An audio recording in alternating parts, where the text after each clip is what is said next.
What's up gamers, DreamcastGuy here, reviewing today Watch Dogs 2. Making a really good sequel after people mostly hated your first game can be an incredibly hard task. You need to expand and build on what made the series popular while also completely changing what fans disliked about the original. In many ways, Watch Dogs 2 achieves its goals of being bigger and better than its predecessor, but sadly has some major flaws holding it back. Our story takes place in a near-future version of San Francisco following a team of super hackers called DedSec. These guys are all about two things, freedom and technology, so when some evil companies start showing up and taking over the city with cameras, crooked police, and creepy robots, they step in to stop them. Normally, this job would be impossible for such a small group of friends, but as their talented leader, Marcus, we take the fight to the streets. Our new hero is everything Aiden Pierce wasn't. He tells jokes, has fun while driving around, and doesn't seem afraid of doing whatever it takes to win. This is a dangerous time which calls for deadly measures. The enemies we face are more than just regular security guards, but are in fact often heavily armed and trained killers. From the very start of the game, while breaking into a massive computer server, we see that this is a world that values information more than humans. If you're caught stealing data, they will shoot you on sight. The only way to stay alive long enough to take down these mega corporations is to come up with your own interesting strategies for stealing code. Thankfully, we exist in a town where pretty much everything is connected to the internet, so with just a few button presses you can cause chaos. You can remote control a forklift to crush people, make electrical boxes explode, shocking those nearby, or even do something as simple as override a stoplight to cause car accidents. Marcus is essentially cell phone Batman, except for one key difference. He may have strong morals, but this young man doesn't seem to mind horribly murdering hundreds, which can feel a bit bizarre since he seems like such a friendly dude. While in the first game this was pretty much mandatory, for Watch Dogs 2 we have a lot more non-lethal options. Your basic weapon is a stun gun, you can use stealth attacks for knocking someone out, and you even have a couple awesome drones for hacking long distance. This is really what the game does best, when it just leaves you alone in a large area and tells you the objective and lets us figure out how we want to handle things. There are amazing moments where you have to do stuff like bust a movie star out of a cult facility or slip into the headquarters of a company like Google so you can wipe out employee records. At one point, I even did a side quest where I got to break into Ubisoft itself and leak what looks like a trailer for a space exploration game, or maybe it's a new Assassin's Creed. The mission flow is absolutely perfect, at least at the beginning. When Marcus is free to use his parkour skills to flip over walls and beat up guards, things work well, but in the later half of the story, almost every quest requires that you play this really dumb hacking minigame.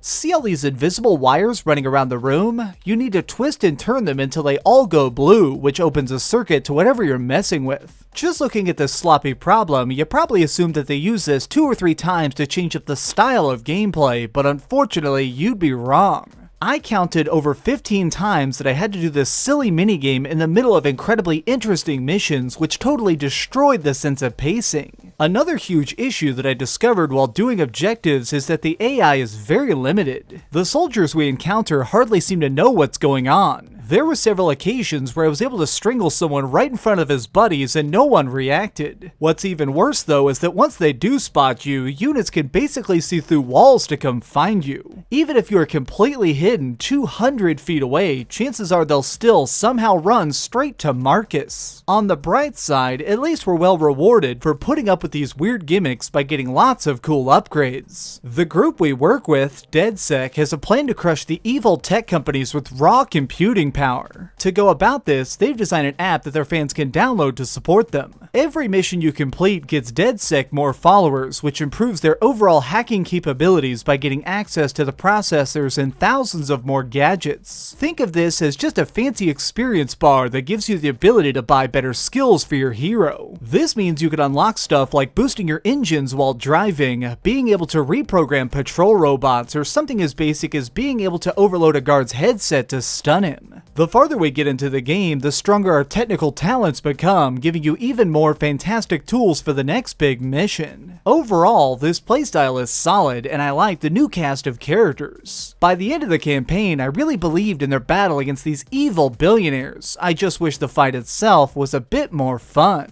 Okay, so we've heard some good and some bad, but let's head over to the ratings board and put a big number on it. I am giving Watch Dogs 2 a 7 out of 10.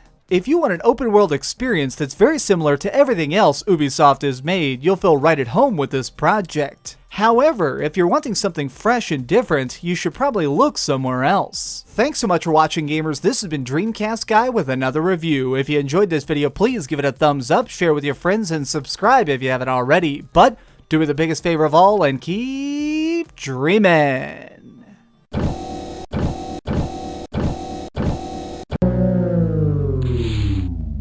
Thanks so much for watching. If you liked this video, maybe check out my last video. Please subscribe, and if you want, share this somewhere with your friends.